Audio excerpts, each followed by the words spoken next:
دوایەوەی هەفتەی ڕابردوو لە قەزای خورمات و هاوڵاتیەکی کورد لەلایەن چەند چەکدارێکی نەناسراوەوە کوژرا.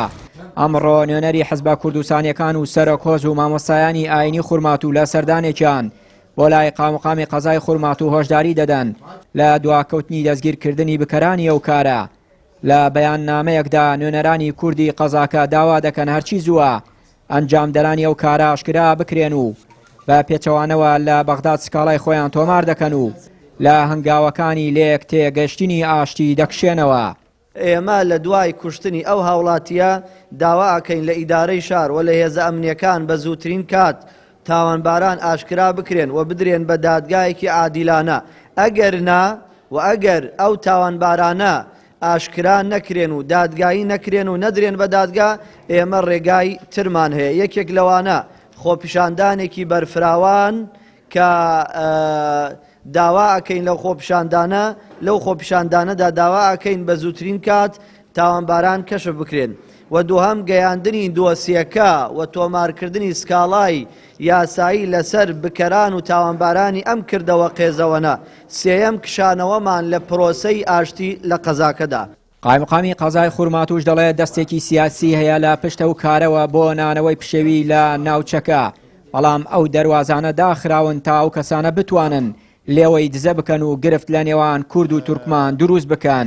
سەریح ویاکم ڕاشکاو دەبم لەگەڵتان. دەستێکی سیاسی لە پشت ئەو بابەتەوە هەیە بۆ ئەوەی جارێکی دیکە هاوڵاتیان لەسەر بنەمای تائیفی و ڕەگەزپەرستی ڕیزبەندی بکرێنەوە. ئەوەش تەنها بۆ مەبەستی بانگەشەی هەڵبژاردن و هیچی دیکە. بەڵام ئەو ڕێو ئامانجە کۆتایەکەی شکستە و سەرشۆڕیە. دەبێ هەر کەسێکیش لە پشت ئەو ڕووداوەیە لێپێچینەوەی لێ بکرێت. كل من يقف وراء هذا العملية. هاوکات کەسایەتی و نوێنەری حیزبە کوردستانیەکان پێیان وایە ئەم جۆرە کارانە کاریگەری خراپی دەبێت لە سەرتەبایی و پێکەوە ژیانی نێوان نەتەوەکانی شارەکە. ئێمە لە دوای ڕووداوەکانی 16 ئۆکتۆبەر وەکو پێکهاتەی کورد هیچ هێزێک نەماوە. ئەم هێزانە هەمووی سەر بە پێکهاتەیەکی دەستنیشان کرا. ئەم ڕووداوە ڕووی داوە، یعنی ئەم 2 ساڵی ڕابردووە جۆرێک لە ئەمن و ئاسایش و دڵنەوایی گەڕاوەتەوە بۆ خەڵکی. بەڵام ئێستاکە لەم قۆناغی ئێستاە لە دوای ئەم ڕووداوە وردە وردە متمانە لە لای تاکی کورد دەرچووە.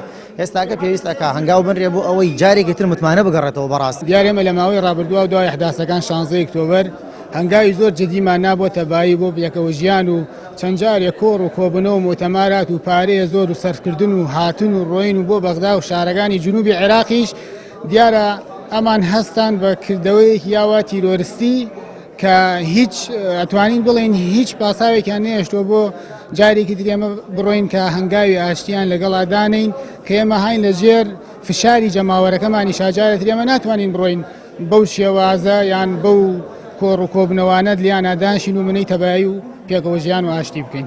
هەرچەندە کورد لە دوای ڕووداوەکانی ئۆکتۆبەرەوە چەند هەنگاوێکی ناوە بۆ ئاساییکردنەوەی بارودۆخی خورمات و بەڵام کوشتنی هاوڵاتیانی کوردی قەزاکە و ئاشکرا نەکردنی بکوژان.